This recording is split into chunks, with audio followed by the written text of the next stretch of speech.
Hello, everyone. How's your Sunday night going, or Sunday morning, or afternoon? Um, Comment in the chat below. What have you been up to today? Hi, Colin.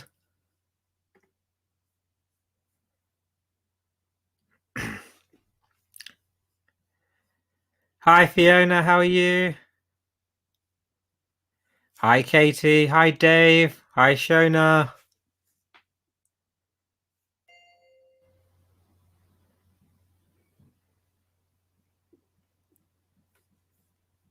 Hi, Jamie. Glad you can make it tonight live. It's been great to see people's comments and that you're enjoying the previous live feeds, and you've been watching some of the recordings and joining us live tonight. So that's amazing. So wonderful to see familiar faces. Hi, Shona. Oh, we could actually flash some of these up and say hello to people. Hi, Liz. Hi, Lindsay. Hi, Jamie. Hi, Sandy. Hello, Helen. Oh, cute little kitty cat. Who else have we got joining us? We have Neil. We have Mert. We have Bridget. We have Anna. We have Steve. Hi, Steve. I mentioned you on one of my videos last week or the week before when I talked about labels and my cups of tea. I think it was a Facebook Live, or no, it was actually a recording, but it's on my page. I don't know if you saw it. You inspired the itchy label example, so I used it. If anyone wants to check that out, you can check that on my Facebook page.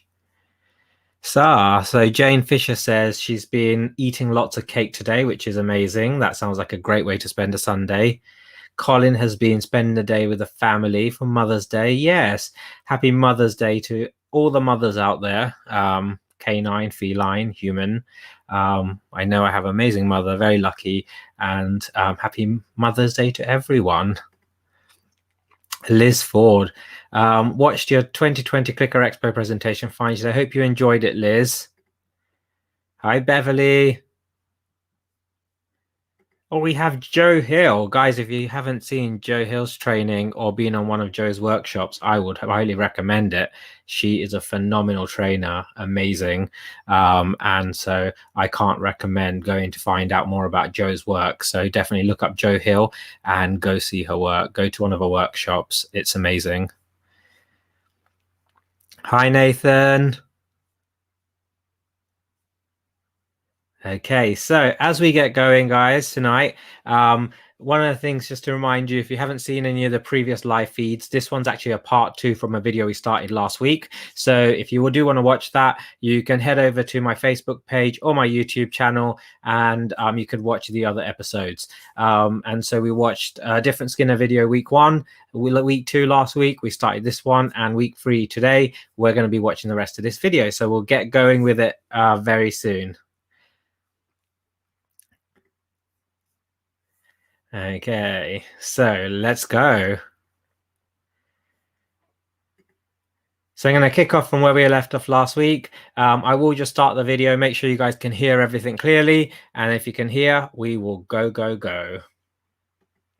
And that a human being has no more real control over his actions than, say, a molecule does under... Can you guys hear that?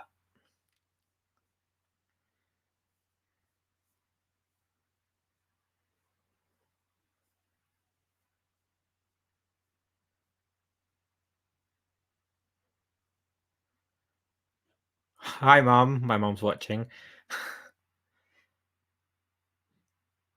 Just waiting for some feedback to see if you guys can hear everything. Yeah, perfect. Thank you, Liz. I will carry on because technology is working. Amazing. The pressures that exist in its environment. I think that's a worthwhile assumption. Where these techniques, scientific research is drifting. And that a human being has no more real control over his actions than, say, a molecule does under the pressures that exist in its environment. I think that's a worthwhile assumption. Where these techniques have been tried on human subjects, the same kinds of results are obtained. Of course, the kind of behavior that you've been analyzing is pretty primitive behavior. Are you able to produce and to analyze more complex behavior? Dr. Herrnstein has been changing his apparatus, and perhaps we can see an. So last, if you haven't been to one of these live feeds before, we did mention that animal welfare and how we might work with animals now is different to how they were working with them back then. So you may see them kind of trying to grab the pigeon trying to back away. And so I'm sure things like that still go on. But when we're working with our animals, we try and encourage them to step up rather than chasing them around. So if you do see that, just try to go, okay, I can understand that's happening, and that's happening because this video is 60 years old. And we've still got lots we can learn from it, though. Example of a fairly complex process, the kind of thing which in man would at one time have been called a higher mental process. Now we have three keys. As you can see, a stimulus pattern appears on the center key that's either a cross or a circle. The bird must peck this form, and then the two forms appear on the two side keys. The bird must then peck the same form that he had just pecked in the center. When he does that, he's reinforced. We call this matching to sample. Now, that's pretty complex for a bird, isn't it? It is a rather complex form of behavior. He's doing very well.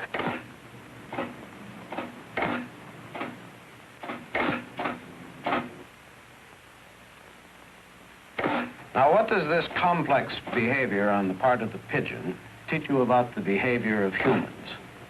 Well, there's a perfectly simple parallel. Here is a similar. I'm just going to pause for a second. So match to sample, something that has become very popular from my perspective, like seeing pet dog trainers or dog trainers working on match to sample type behaviors. Here's a ball and the dog goes and gets a ball. Or here's a banana, dog goes and gets a banana.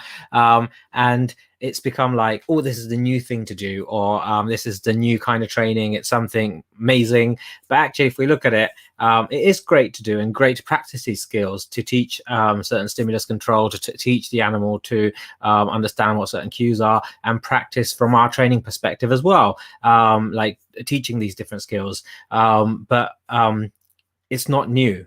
It's been out for a very long time, and the information and there's developments, and obviously these things get evolved over time. But a lot of these things that we actually do that we call new aren't actually new. It's just new for us because we're not aware of some of the history or some of the information that has been previously published about it. Device which can be used to teach a child to match patterns, forms, colors, and so on. In fact, it can be used to teach reading. In the early stages, a child begins by matching patterns like these, which are very similar to those we saw in the case of the pigeon.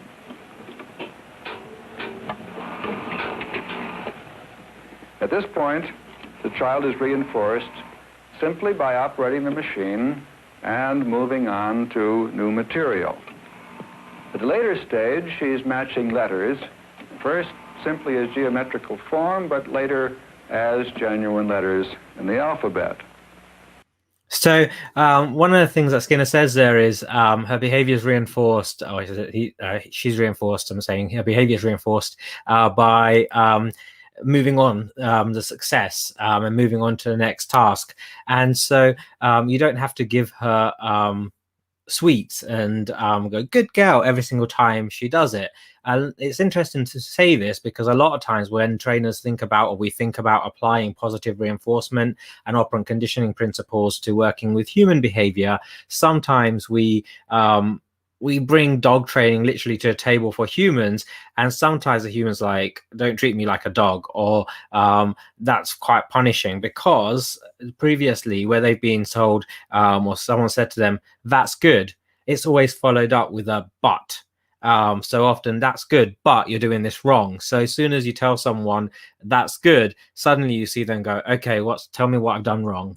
So they don't even hear that something they've done is desirable, or something you're accrediting them for something good. But what they actually hear is it's a cue for so you're about to be told what you're doing wrong.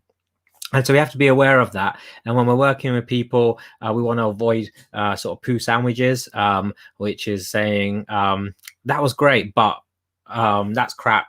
Okay, but that was good. So you can kind of sandwich the bad thing with two good things. And that's not a good way of giving feedback, because often you just end up poisoning the previous feedback that you have. Like I said, the learner just goes, that's going to be a predictor of something. You're going to tell me what I've done wrong. Also, what's great here is when you're working with people, sometimes just seeing their learner succeed. So you're giving them a task to do. You're teaching the dog to do a hand target behavior, and you ask the client to get 5 treats in their hand, hold their hand out, and the dog touches, open hand, let the dog have a treat, hold the hand out somewhere else, dog touches, let the dog have a treat. And them observing the dog succeeding is actually functioning as a consequence, as a reinforcer for their behavior of working with the dog. So they may not need you going, good girl, oh my God, that's so great, oh, you do such a wonderful job holding the hand out. Now, for some people, that could be reinforcing. And so we need to be observing the human's behavior. If you start seeing the human's behavior decrease or change, that's giving you information as to what you're saying or doing. Is it really reinforcing, or is it not? So we have to watch behavior to understand whether it's reinforcing. Remember, reinforcement is nothing to do with being nice. It's nothing to do with fluffy. A lot of times we think of reinforcement as fluffy and being nice and kind. Nothing to do with reinforcement. Reinforcement is it's a process by which you strengthen behavior. A reinforcer is a stimulus that occurs following a behavior and strengthens that behavior in some way. And it can be an added or something removed, negative or positive, and reinforcement meaning to strengthen, so behavior gets stronger. And the fact that you're using positive reinforcement doesn't mean you're being nice. It doesn't mean you're being kind. It just means you're adding a stimulus to strengthen behavior. So we need to think about that when we're giving feedback and working with people too. Last thing about people feedback, well, there's lots of things we could talk about people feedback, but one of the things about people feedback is be genuine. And rather than sometimes judging, and I don't mean judging in a bad way, but sometimes like you could say, so what I'm observing in this situation is the moment the dog turns their head and looks in your direction, your hand is moving in the treat bag to give a dog a treat. This is working very well because your dog is now looking at you a lot quicker. And that could be the feedback. You've stated the observation and the outcome of that observation. So the human observation and the dog's observation, you've observed what the human's doing, what the dog's doing, and both of those together equal the potential reinforcer for that human.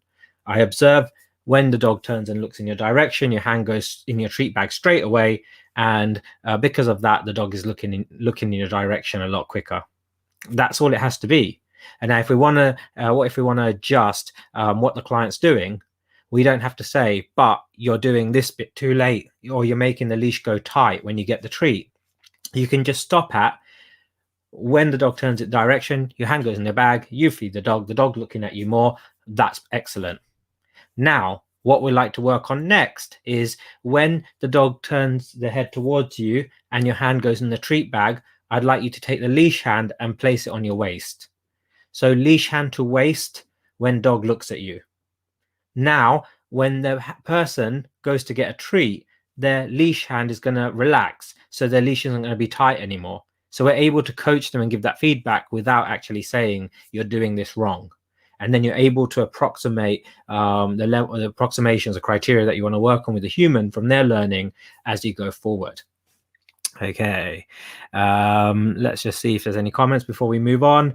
Cheryl says, good point. When doing the 4-dayer with IMDT, we really had to work on positive feedback to owners without adding negatives. That's a really good point because, yep, exactly. A lot of times we're so quick. We're we're often raised to go, once we're raised culturally, it's like, that's wrong. And you're told what's wrong rather than what's right. And it's just something becomes really reinforced. No need to apologize, Jenna. We're just glad you're here. Thank you so much for taking the time to join us today. And likewise, everyone else. Peter says, I had a client who was stressed 24/7. She made life adjustments and had the best bond with her pet due to feedback I gave her. Love positive reinforcement. That's amazing, Peter, to hear. And it just goes to show you the power of positive reinforcement used well. Okay.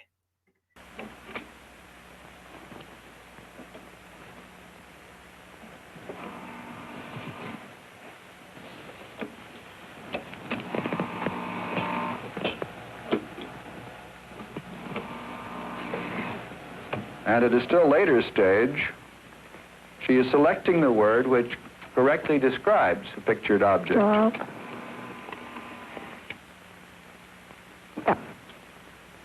At every stage, operating the machine brings new and interesting material into view, and this is enough to reinforce the child so that she will continue to work for long periods of time. Eventually, in this way, she acquires a considerable reading skill. This is our self-instruction room. These two. So it's really cool to watch how 60 years ago, or whenever this video was made, 62 years ago, it's really cool to watch how what we might get on a phone app now, or what you can use on a computer, or kids' books. Like when you open up a kid book and there's like, keeps using the word like, when you open up the kid book and there's a picture of a dog, and on the side there's buttons, and you can press certain things that correlate or a link to it, and so all of that technology essentially is coming from this kind of work. And so the story here is, and Dr. Julie Vargas, Skinner's daughter, has sort of told this story, and it's out in a few places. Skinner went to his daughter's school. He's a younger daughter, Deborah, and he observed what was going on in the classroom didn't match with everything he was learning from the laboratory and everything he'd learned about behavior. And it wasn't that the teachers were doing a bad job. It was just the way the schools and classrooms were set up. The teacher couldn't possibly be customizing and setting up each student with the right criteria for that individual, and making adjustments for individuals at the rate that's best for that individual, as opposed to a whole group. And so he went away, and he liked designing things, and he went away and started working on a teaching machine. And what you're seeing in the videos is a version of the teaching machine. And so the teaching machine came about, and it was way too early. They tried to implement it in schools and stuff. It never really took off. But actually, if you look now, a lot of computer software and a lot of computers used are based on this kind of learning and this information. So there's so much stuff where I think this is why we're doing Skinner Sundays. I just love the work, and every time you read stuff, there's like, you're just way beyond his time, and so much cool stuff related to learning. Students are studying with the aid of a device which is based upon very similar principles to the one we've just seen. I think the best way for you to see how it works is to try it. Here is a set of materials designed to teach the very principles we've been talking about today. This first frame has a word missing. It's up to you as a student to read it and supply that word by writing it on this strip of paper. All right. Performing animals are sometimes trained with rewards. The behavior of a hungry animal can be rewarded with food. Well, you put it down, and the machine will tell you. Now lift the lever aside. Your answer is now under a transparent cover, so you can't change it. We don't trust you. And the true answer has appeared there, and as you see, you are right. It says food. Then, since you're right, move the lever to the right. That means that that particular item will not appear again as you go through this material, because you've answered it correctly. Now put the lever back in the original position, and the second item appears. A technical term for reward is reinforcement. To reward an organism with food is to reinforce it with food. Well, see what the machine says. Reinforce. Pull this up. Reinforce. That's right. So you move it to the right to record the fact that you got that right, and go back. There's the next item. Technically speaking, a thirsty organism can be reinforced with water. Right. I shouldn't tell you that because the machine's going to tell you. Right. Reinforced. Note, not reward. Not reward. Reward would have been wrong because you were asked to speak technically. Right. Now, you notice how small each step is. You don't make very much progress, but you always make some. And you are almost always able to make progress. There's a key here now. This is, if we listen to this, okay, a couple of seconds back.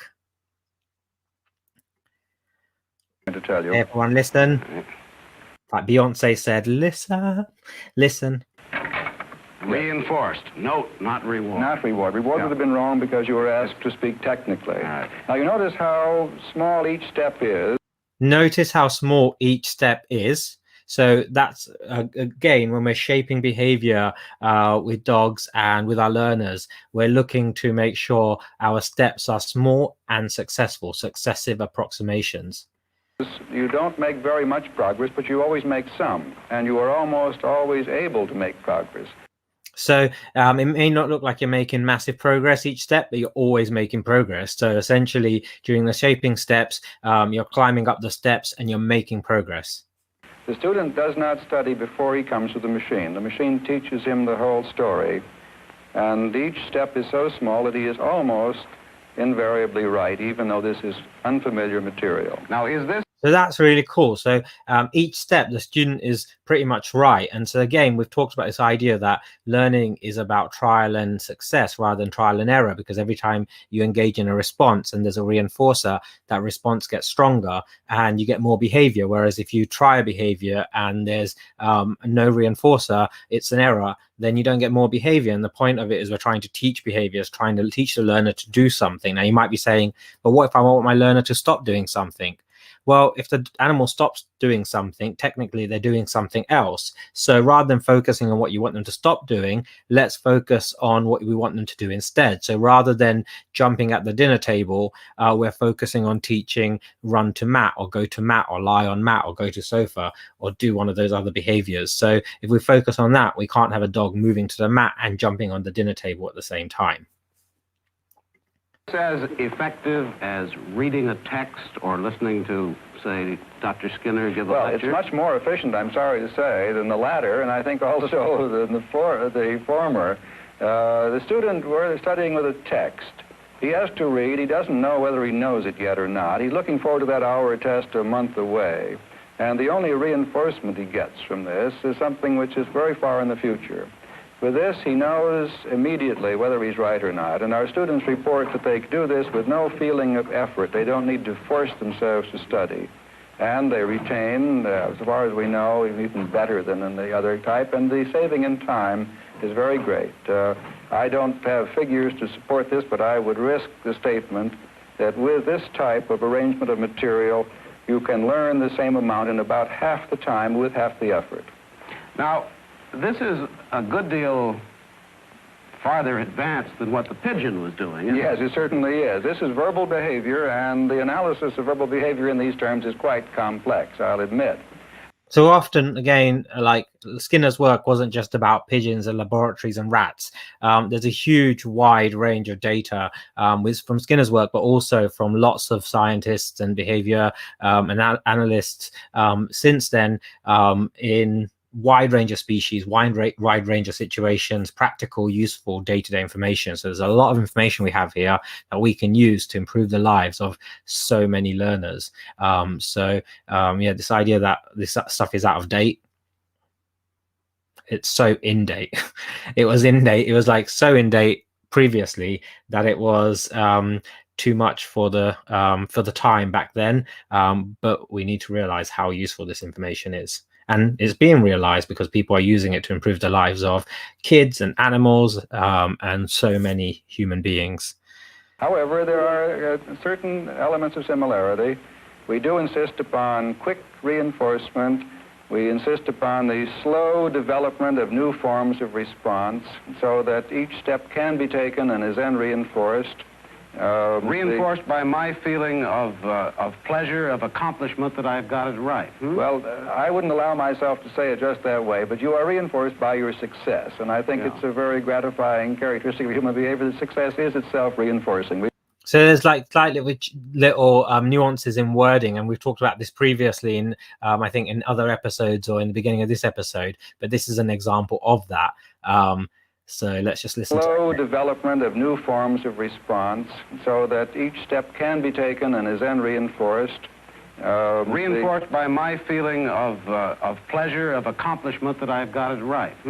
So a lot of people say that. So the reinforcer is coming from the feeling. Is that true? How do we know that's the case? What can we observe and measure? And what we can actually observe is Well, I wouldn't allow myself to say it just that way, but you are reinforced by your success. So we can observe that the individual engages in a response. There's an outcome, and the outcome that we call success, we can observe success is correlated and or results in more behavior occurring. So the success is related to the increase of that response, and so success is reinforcing certain responses. Whereas when we say the feeling of success, or me feeling happy, how do I know that feeling of happiness is strengthening behavior? So when we say, well, the dog feels happy when they do this, well, the dog might be feeling happy, but they might be feeling something else. Maybe you've misinterpreted how the dog's feeling, and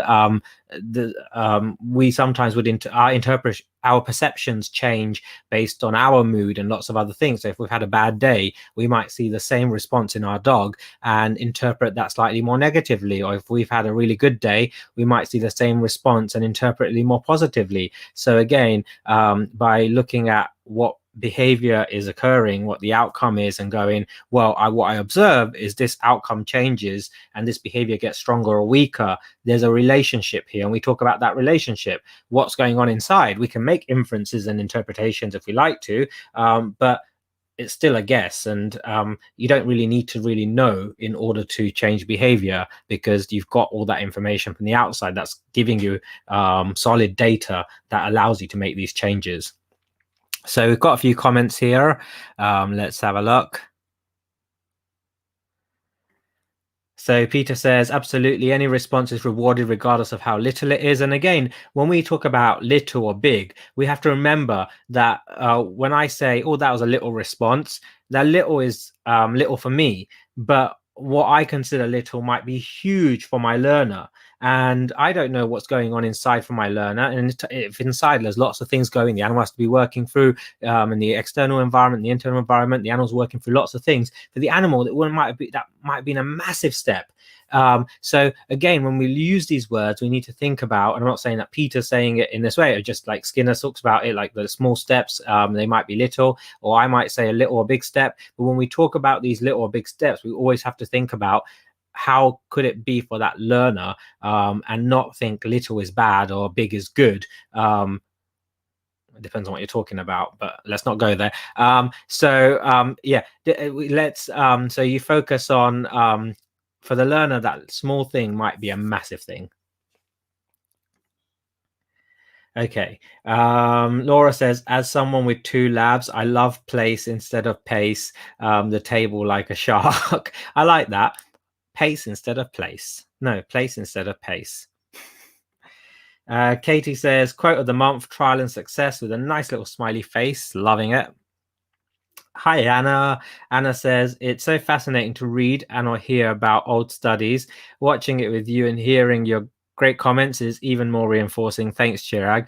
Oh, thank you, Anna.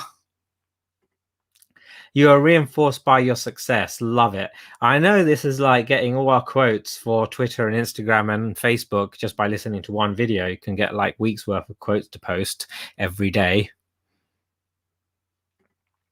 Sorrel says, the chap looked happy when succeeding at the word challenge task. Exactly. And we look at his behavior and we might infer that we think he's happy, but actually it could also be that he's sitting there, he looks happy, but inside he's going, I just want to escape. And if I smile and I act like I'm enjoying this, I can get away from this crazy dude. And so that's the issue with sometimes like just looking at topographies of behavior, how it looks, and then inferring is what's the function, and we don't know. So if we can start to understand what's the function in this situation, like a dog who jumps up, a dog can jump up and you go, oh, he wants attention, or a dog can jump up because actually they want to escape or avoid something.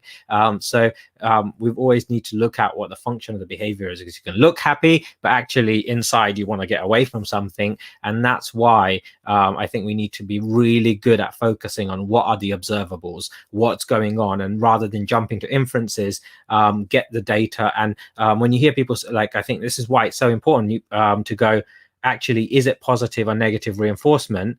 What's going on? It's not about like putting it into a box and going, yeah, I've managed to fit it into a box.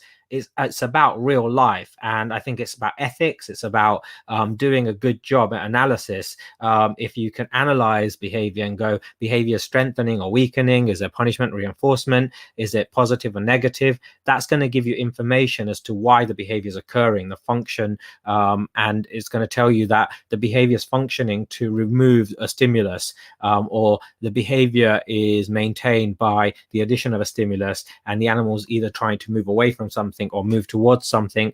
So that's why it's really important. So I think understanding whether something's maintained through negative or positive reinforcers is something we should be doing, not going, all that stuff is complicated or those words don't make sense, so just there's no point doing it. There's a real use to it. Okay. And I think it's a very gratifying characteristic of human behavior that success is itself reinforcing. We don't need to give you gumdrops every time you're right on this. Now, with a machine like this, or with this technique of yours, you can train people intellectually. What about emotions? Have you done anything on emotional training? Well, that is a very Dun dun dun. very difficult problem. You're quite correct. This is only concerned with verbal knowledge. And I'll admit that education should face the problem of emotional training, too. I will admit that education should face the, whatever he said. Let me just rewind. Actually, what about emotions? Have you done anything on emotional training? Well, that is a very difficult problem. You're quite correct. This is only concerned with verbal knowledge. And I'll admit that education should face the problem of emotional training, too. We are doing some experiments which seem to offer a beginning. So there isn't any idea here of ignoring emotions, or Skinner talking about emotions aren't important to trying to understand, or we just should be looking at a black box. It's such a huge misconception that radical behaviorism, Skinnerian behaviorism, and is about ignoring anything that goes on inside, or it's about just having this black box. It's not. And it's such a huge misunderstanding that's taught in so many places, and that's why I'm gonna get a little bit on my soapbox about making a point of this. But every time I hear it, it's like, you can't just stand up there and as a professor or someone of like people are listening to and be saying things that are not true and aren't based on any. Actually, you need to read Skinner's work and actually listen to what he's saying, because there's no black box here. And Murch has written the quote out for us. Thank you very much. I admit that education should face the problem of emotional training too.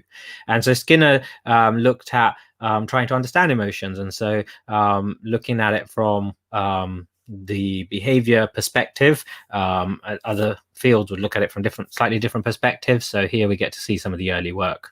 Of an advance in that direction, and perhaps if you'd like to see them, we can go back to the laboratory and I can show you an experiment which at least suggests the possibility of an approach to the problem of emotion more or less in the same terms.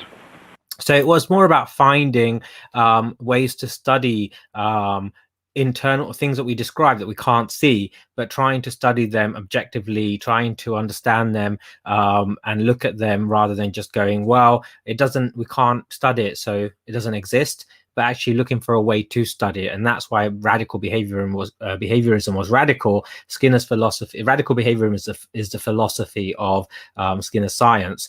It's the science that like operant conditioning is based on, and it's radical because Skinner said we shouldn't ignore what you can't see just because you can't see it. We should try to find a way to study it that's objective, empirical, and follows good science, just like studying other things. I should, sorry, keep pausing, but I should just put my little welfare warning banner up again, because everyone has a different learning history and different things upset different people. But again, this experiment here might be considered unethical. So some people might find this really hard to watch. these pigeons are essentially going to be taught to peck at each other, and you see fighting behaviors. So if it upsets you or you don't want to watch it, turn away. But I just want to mention that. And again, like I say, it may not be what we would do now or what we look at going, that's not good welfare. This is an older video and we can't change the past, but we can learn from it. Pigeon is not known for its aggressive tendencies. On the contrary, it's a classical symbol of peace. So let's put two doves of peace together. Oh, they're fighting. They are, and quite viciously. In fact, I can't leave them together very long, or they will hurt each other quite seriously. Now, if these... So say you saw this with some dogs, or you saw this with, I don't know, whatever you work with, hyenas or dolphins or snakes. A lot of times you see this behavior and be like, oh my God, it's an aggressive pigeon or aggressive dog. But that label, remember, labels don't tell you anything. Okay, label is, you've made an inference, or you've made some kind of, you've inferred something and you've placed it on the animal and said that's an aggressive animal.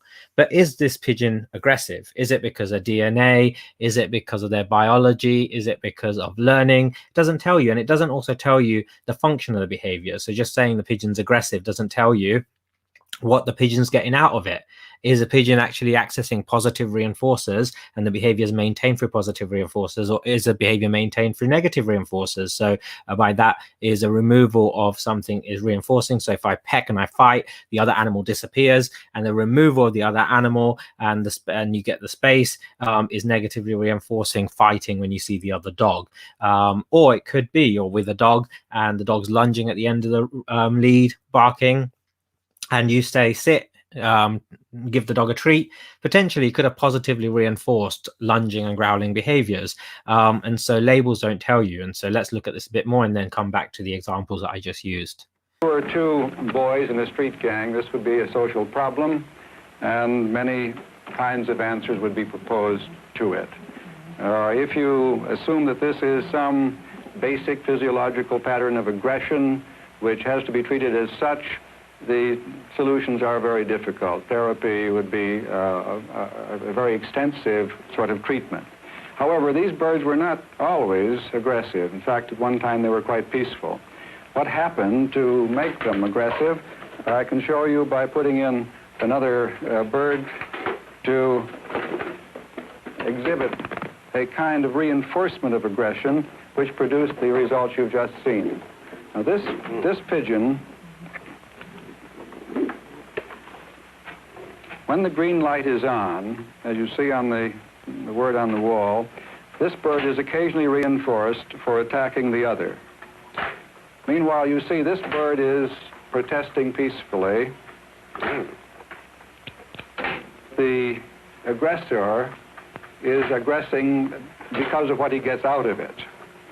Now, when I change a stimulus, I've turned off a green light, and you will see that the other pigeon, although it occasionally attacks, is much less aggressive.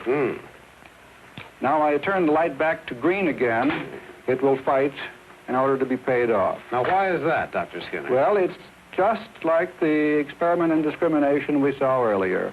In the presence of a green light, attacking this bird pays off. In the presence of a white light, attacking the bird does not. You'll see a little aggression, but it is still, you see, pretty much under control. Yeah. Now, with the green light, comes right back and attacks again. Yes. When we first started this, we observed that the aggressor was behaving in a perfectly cool manner, very much as if he were pecking a key on a So there's a couple of interesting things here, well, lots of interesting things going on here.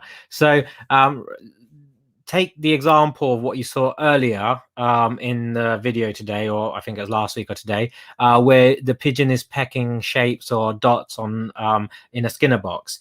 And you think, well, what am I learning about? What could I be learning about aggressive behaviors or behavior modification from a pigeon pecking a key? there's a lot, and you're learning about the influence of cues and consequences and schedules of reinforcement on those behaviors, and those things can tell you a lot about what's going on, and you can observe those and you can measure those and you can see what's changing. And so actually, even with then you translate it here with two pigeons attacking each other, or one pigeon attacking another pigeon, and we say attacking depends on what you can define what you mean by attacking. So here we've got pecking at the other chicken, at the other pigeon, not chicken, pigeon. And so when the light is on, or a certain light is on, one pigeon will peck the other. When the light stops, that pigeon holds his body slightly further away, keeps his head away from the other pigeon, because pecking that pigeon doesn't pay off. So how does this translate to working with, just reading the comments that are coming through, how does this translate to the examples we were talking about with the dog earlier today? And also, let's just hear the next bit, and then we'll come back and discuss those examples. But as this behavior develops, it becomes more and more emotional. Just going to go back on a wall. But as this behavior develops, it becomes more and more emotional. So he goes, the aggressor started off really calm and cool and collective, like he was pecking a key. And so they're just pecking a little thing. And then that you started seeing more emotional behavior, what you could label as emotional behavior. And you could see the fluffing of the feathers. And I think Skinner talks about that a little bit. Shows the physiological pattern. The feathers fluff up.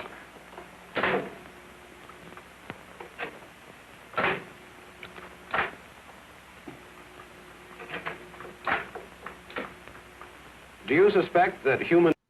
So now, is this true for the animals that we work with? And does this ever happen?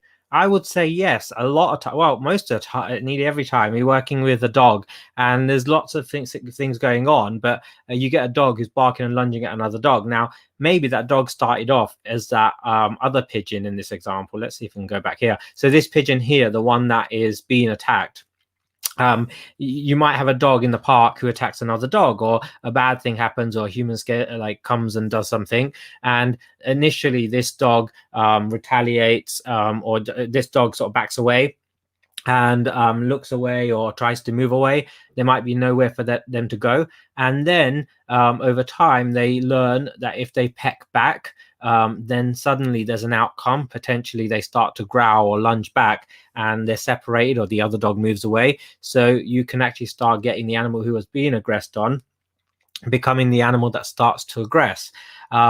And then also with this pigeon, as we said, both pigeons, they might start off with calm body language, and then suddenly you get more and more physiological arousal. Now, all of that physiological arousal comes with the outcome. So it's correlated with the outcomes of conditions, the BC relationship, rather than the animal gets frustrated, so he gets aggressive.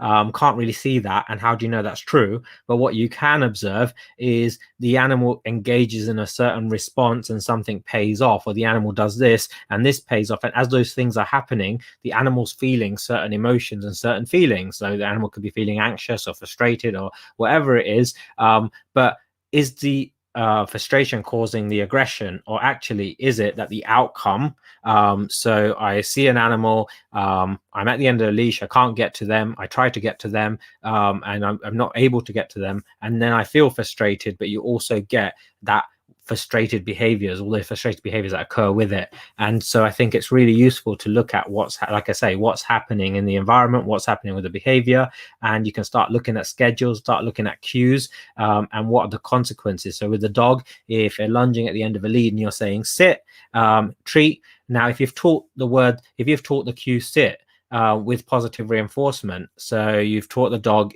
when I say sit, if your butt hits the floor, good things happen. Or not good things, but reinforcing stimuli occur, positively reinforcing stimuli. Then when your dog's lunging at other dogs and you say sit, the word itself, the cue, is not just a cue, but it's also potentially a condition reinforcer. So we know that essentially an A can also function as a C. antecedent, C as a consequence. So we know, like we mentioned this before, so go back and watch the previous videos, but a click could also be a function as a consequence, but also function as a cue. And that any cue can function as information to the learner what behaviors are going to pay off in this condition and what kind of consequences are available, but also the cue can function as a condition reinforcer because it leads to the opportunity to get food or get something else. So with that dog, when people say, well, the dog lunges, I didn't give him a treat straight away, I asked him to sit. It doesn't really matter, because what you're still doing is you're still reinforcing behavior. And whether you're reinforcing with a primary or secondary or tertiary reinforcer, I think it doesn't really matter, because you're reinforcing behavior. And if you don't want that behavior, if you want to use that as part of your get out strategy, so the dog lunges and you say sit and the dog looks and you give a treat, you might be reinforcing an instance of sitting lunging at the dog and then sitting. But then you might reinforce 5 or 6 or 7, 9, 10, 15 times for the sit behavior. So essentially you've paid the sit behavior around another dog way more than lunge and then go into a sit. So that could work, because in the future, there's much more reinforcement history to the sit behavior than there is to the lunge and sit behavior. And so I could see how that works. And if you're using that as part of your plan, that's fine, completely fine. But if you keep going out, if the client keeps going out and the dog lunges, then they say sit, then the dog gets a treat. Essentially we're reinforcing, and you might have a behavior that starts off with the function is maybe escape behavior, avoidance. So I see a dog, I start barking and lunging at the other dog, and the human crosses a street, or the human moves the dog away behind a car. So barking and lunging is maintained through escape of being around the other dog or a child. However, what could happen when the consequences change and the contingencies change, so you bark and lunge and suddenly you can start accessing positive reinforcers for that behavior, the function of the behavior can change. And so what could have started as escape avoidance behavior now becomes behavior that happens because I can access food or I can access treats by doing this behavior. So this is why also when people say, oh, it's fear-based aggression or it's this based aggression, I don't personally like these ways of looking at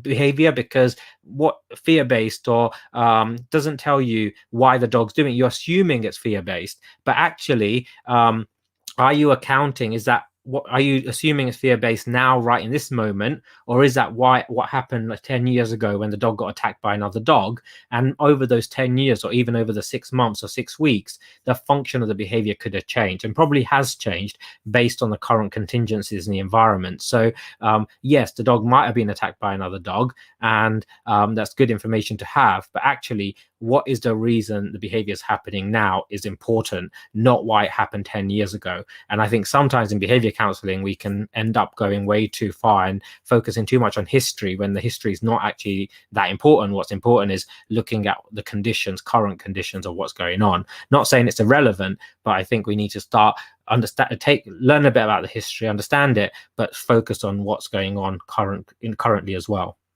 And again, I think what happens is sometimes we get fixated in the stories we create in our mind is, oh, poor animal, he got attacked by the other dog and he was traumatized and this happened and then that happened. But it's like, just stop.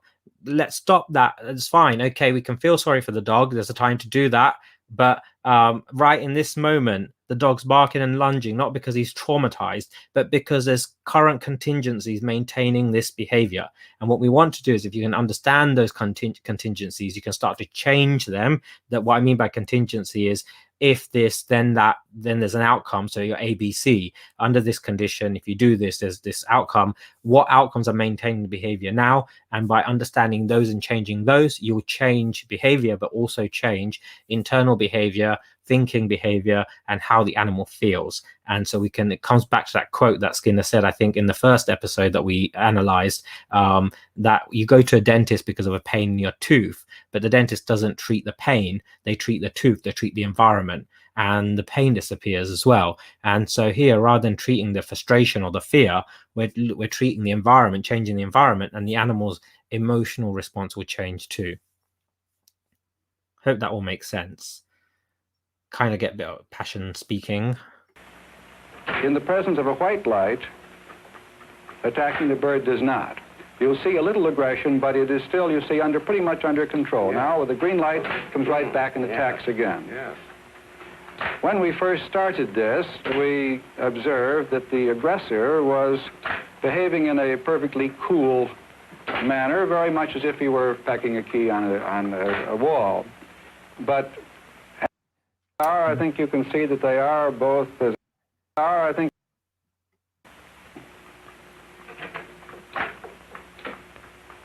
Do you suspect that human beings are taught aggression in the same way? I think they are. I think you can see that they are both as individuals and as groups or even nations. There are many instances in which one is reinforced for attacking another. And in the world of the green light, where that reinforcement prevails, we will always have problems of aggression. There is a possibility that we can construct some kind of world with a white light in which no one is reinforced for being aggressive, and it's just a possibility that in that case we wouldn't have the problem of aggression to deal with. Thank you, Dr. Skinner. We'll be back in a moment.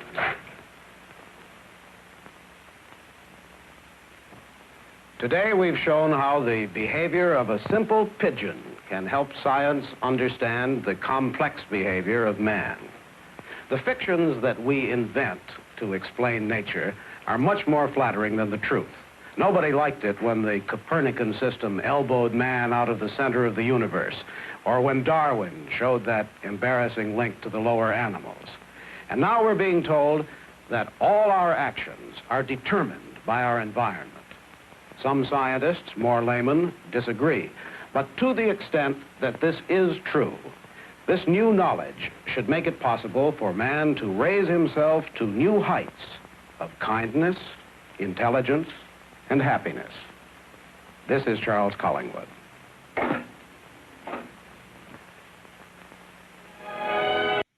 The irony, not the irony, when he goes, like the science is about, Skinner's science, we've mentioned before, is about improving human lives. And you can see them talking about how to reduce wars and trying to reduce violence and conflict and increase kindness behaviors. And then it shoots to the end of that pigeon pecking the other pigeon. Yeah, so hopefully that was useful. Let's see what comments we have.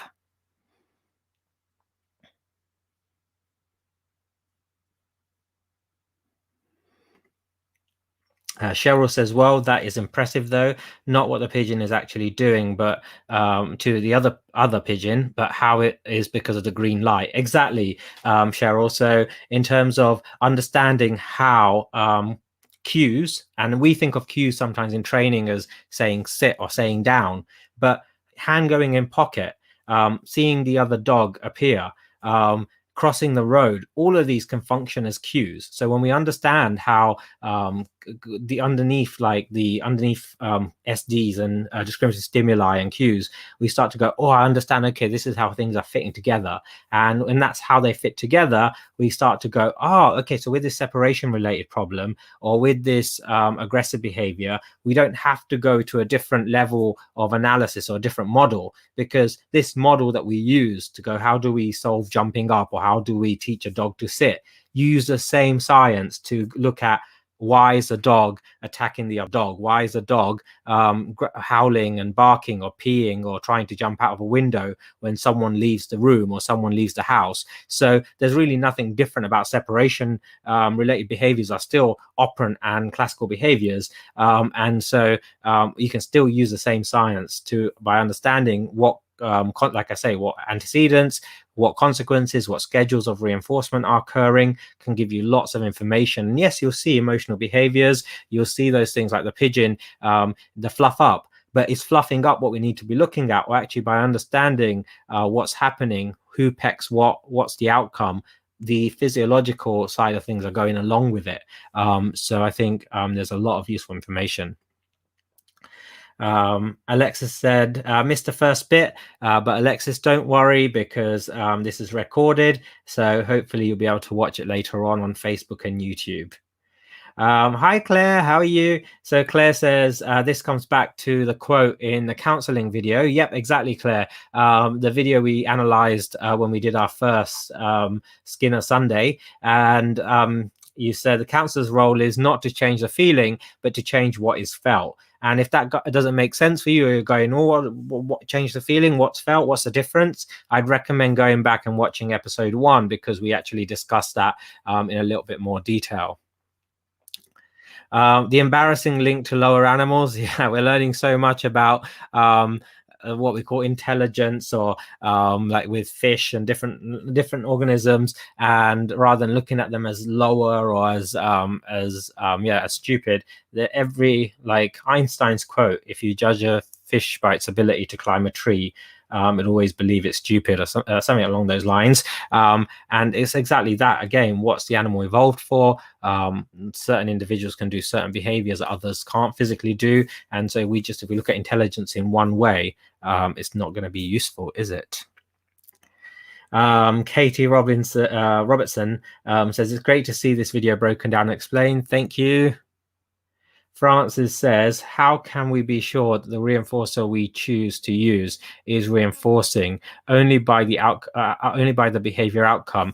That's a really good question, Francis. So yes, so there's a behavior occurring, and when that response is happening, you change something in the environment. Okay, so there's a stimulus, a postcedent, something that happens after the behavior, and when that behavior changes, you look at what is it linked to. So what are the behavior changes, what changed in the environment afterwards, and if you inserted a hot dog, or you took a bit of hot dog away, or you gave some chicken, how did that influence the behavior that just occurred? And if there's no link, then you might go, okay, so under today's conditions, under the current conditions of now, chicken doesn't function as a reinforcer, providing chicken, but hot dog might. But tomorrow, because the conditions change, chicken might be more valuable as a reinforcer. And so actually it functions as a reinforcer today. So you need to look at behavior.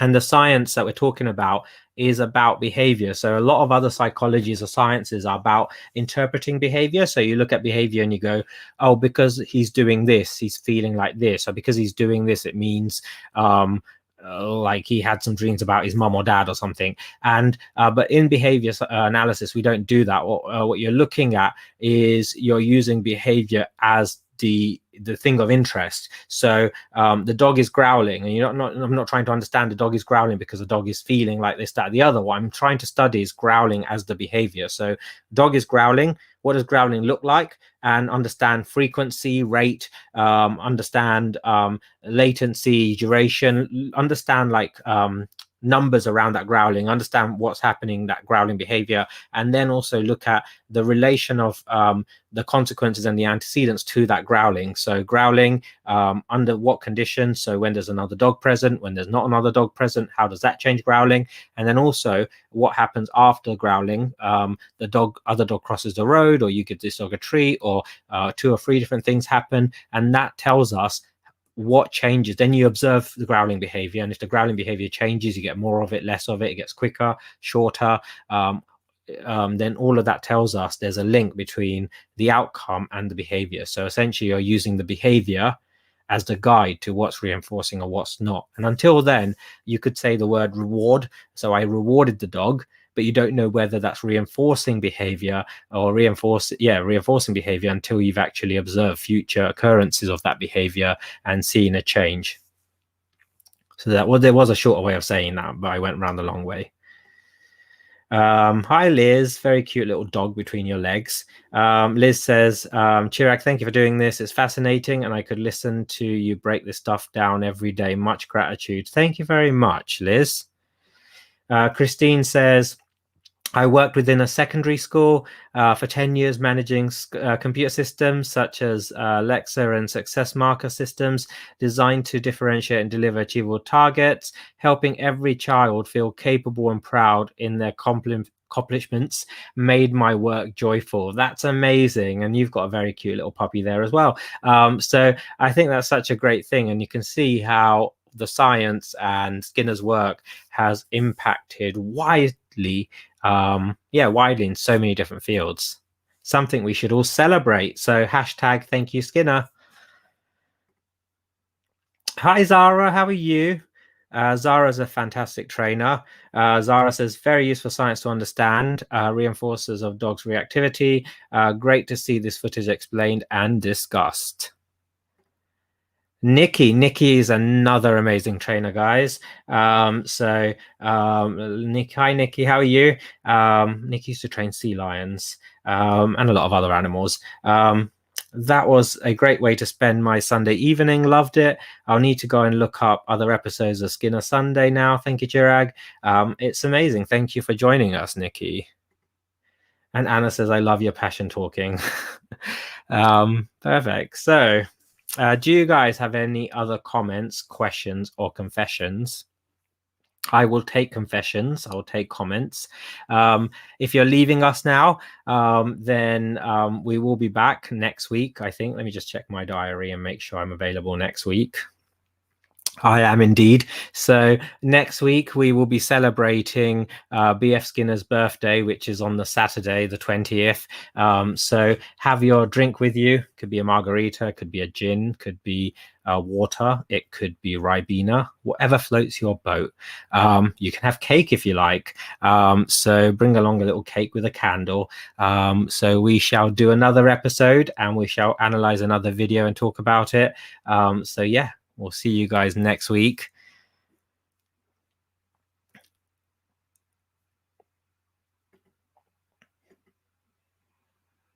Hi, Wes. Wes is a great human being, guys. You should check out oh God, how can I forget this name? I have like issues with my memory. Wes, oh God, what's the treat? The treat dispenser. Just going on Google. Wes, if you're there, can you write the name, because it's completely just gone out of my head.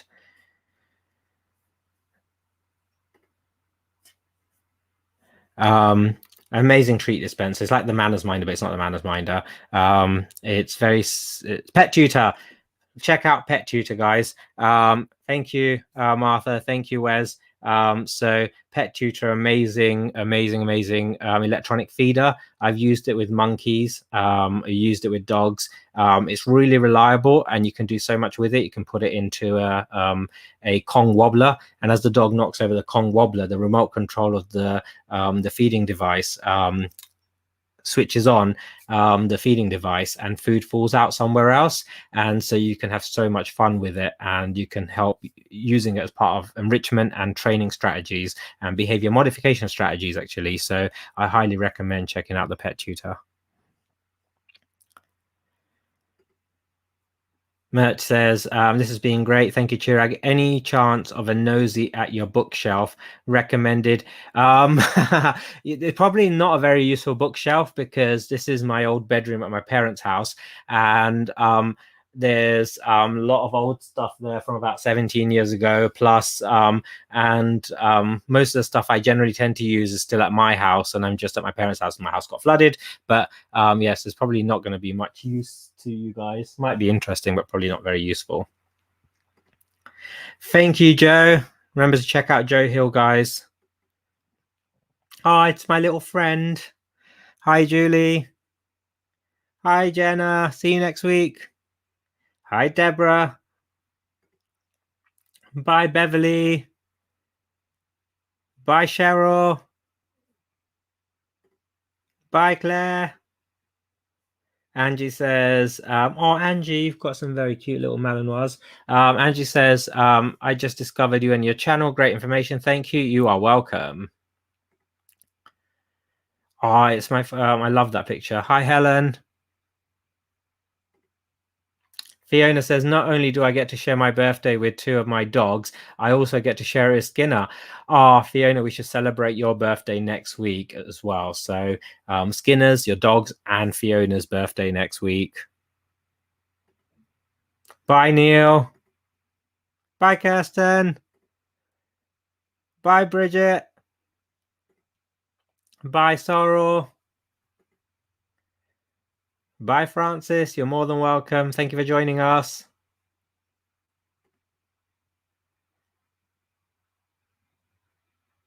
Oh, cool. Nice. Hopefully I'll see you, Steve, in July for the puppy course. Hopefully we can go ahead with it. At the moment, it's all looking positive. Okay, guys, have a great week. If you're free tomorrow, don't forget to check out Cats and Dogs at War episode 3 live on Channel 5 Star, or you can catch it on channel5.com. Okay, bye-bye.